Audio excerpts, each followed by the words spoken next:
Manavtadharma, the religion of humanity. यथैव सकला नद्यः प्रविशन्ति महोदधिं तथा मानवता धर्मं सर्वे धर्माः समाश्रिताः. Just as all rivers enter the ocean, in the same manner all the religions have resorted to the religion of humanity. षड्जमूला यथा सर्वे संगीते विविधा स्वराः तथा मानवता धर्मं सर्वे धर्माः समाश्रिताः. Just as all the different notes in music have shadja, that is, sa, as their base, in the same manner all the religions have resorted to the religion of humanity. एकीभूय यथा सर्वे वर्णा गच्छन्ति शुक्लतां तथा सम्भूय शंसन्ति धर्मा मानवता गुणम्. Just as all the colors collectively attain whiteness, in the same manner all the religions collectively praise the virtue of humanity. सर्वं व्याप्नोति सलिलं शर्करा लवणं यथा एवं मानवता धर्मो धर्मान् व्याप्नोति सर्वथा.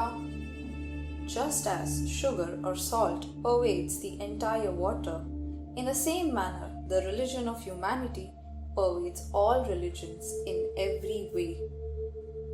यथा प्रकाशयत्येको भानुर्भुवनमण्डलं धर्मान् प्रकाशयत्येकस्तथा मानवता गुणः. Just as a single sun illuminates the entire solar system, in the same manner the virtue of humanity illuminates all religions. आत्मौपम्यं समाश्रित्य मानवो मानवैः सह यदा व्यवहरे लोके तदा मानवता भवेत्. आत्मौपम्यं समाश्रित्य मानवो मानवैः सह यदा व्यवहरे लोके तदा मानवता भवेत्. When a human behaves with other humans as they would behave with themselves, there would be humanity in the world. सर्वधर्मान् परित्यज्य भज मानवतां ध्रुवम् एषोऽभ्युदयकृत्पन्थाः तथा श्रेयस्करोऽपि च.